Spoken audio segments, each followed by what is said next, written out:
পাইজার দিয়ে যে তারা গ্রেফতার করেছে, আপনারা শুনে রাখুন, তার সাথে আমাদের এখানে যে 18 জন বন্দী, টোটাল 94 জনকেই গ্রেফতার করা হয়েছে আমরা জানতে পারলাম, এবং আগামীকাল তাদেরকে কোর্টে পাঠানো হবে।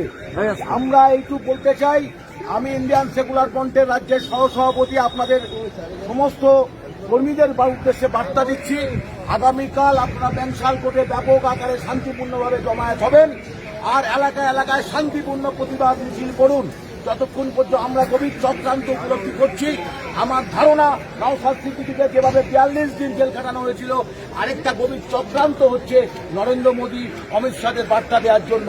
সেই জন্য আজকে এখান থেকে আপনারা ফিরে যাবেন, যার যার এলাকায় নেতৃত্বরা শান্তিপূর্ণ প্রতিবাদ মিছিল, মুক্তির দাবিতে, আমাদের কর্মীদের মুক্তির দাবিতে আপনারা শান্তিপূর্ণ মিছিল করবেন পাড়ায় পাড়ায়। আর যাদের সম্ভব কালকে 10টার মধ্যে ব্যাংশাল করে উপস্থিত হবেন। আমাদের লড়াই জারি থাকবে যতক্ষণ পর্যন্ত নওশাদ সিদ্দিকী সহ আমাদের সাথীরা জেল থেকে ছাড়া না পাচ্ছে, আমাদের লড়াই জারি থাকবে। ইনকলাব জিন্দাবাদ, ইনকলাব জিন্দাবাদ।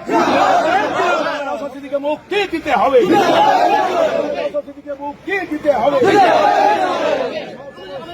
নওশাদ সিদ্দিকী সহ